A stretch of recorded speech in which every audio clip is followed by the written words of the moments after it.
বিসমিল্লাহির রহমানির রহিম। আসসালামু আলাইকুম এভরিওয়ান। আপনাদের মাঝে আবারও জুয়েল চ্যানেলের আগমন। অল ভিউয়ার্স সকলে কেমন আছেন? নিশ্চয়ই সবাই ভালো আছেন। আজ আপনার মাঝে একটি ভিডিও নিয়ে আলোচনা করব। ভিডিওটি হলো ব্রেন স্ট্রোক কেন হয়। দেখেন এভরিওয়ান, এটি একটি গুরুত্বপূর্ণ একটি রোগ।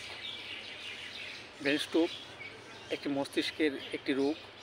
আমাদের মানবদেহে মস্তিষ্কে রক্ত নালীর স্বাভাবিক অবস্থায় চলা অবস্থায় যদি কোনো ত্রুটি ধরা পড়ে, এর ফলে আমাদের মাঝে ব্রেন স্ট্রোক রোগটি দেখা দিতে পারে। অনেক সময় দেখা যাচ্ছে যে আমাদের মস্তিষ্কে রক্তনালী স্বাভাবিক অবস্থায় চলাচলে যদি রক্ত কোনো ধরনের জমাট বাঁধে, এর ফলে আমাদের মাঝে অনেক সময় রক্তক্ষরণ হয়ে ব্রেন স্ট্রোক রোগটি দেখা দিতে পারে। সো এভরিওয়ান, আবার ব্রেন স্ট্রোক দুই ধরনের হয়ে থাকে। একটি হলো হ্যামারেজিক ব্রেন স্ট্রোক, আরেকটি হলো ischemic brain stroke. So everyone, এই রোগটি আমাদের মাঝে দেখা দিলে অবশ্যই 1 ঘন্টা কিংবা 60 মিনিটের মধ্যে ডাক্তারের শরণাপন্ন হতে হবে।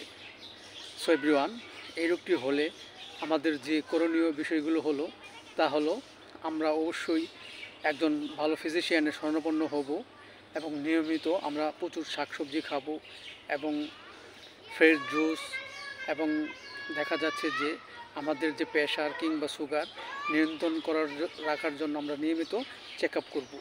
যদি আমরা কোনো ধরনের ধূমপান করি এবং তা পরিহার করব, এবং আমাদের মাঝে যদি কখনো মাইনর অ্যাটাক স্ট্রোক হয় তাহলে আমরা কাল বিলম্ব না করে আমরা অবশ্যই একজন ভালো ফিজিশিয়ানের শরণাপন্ন হব।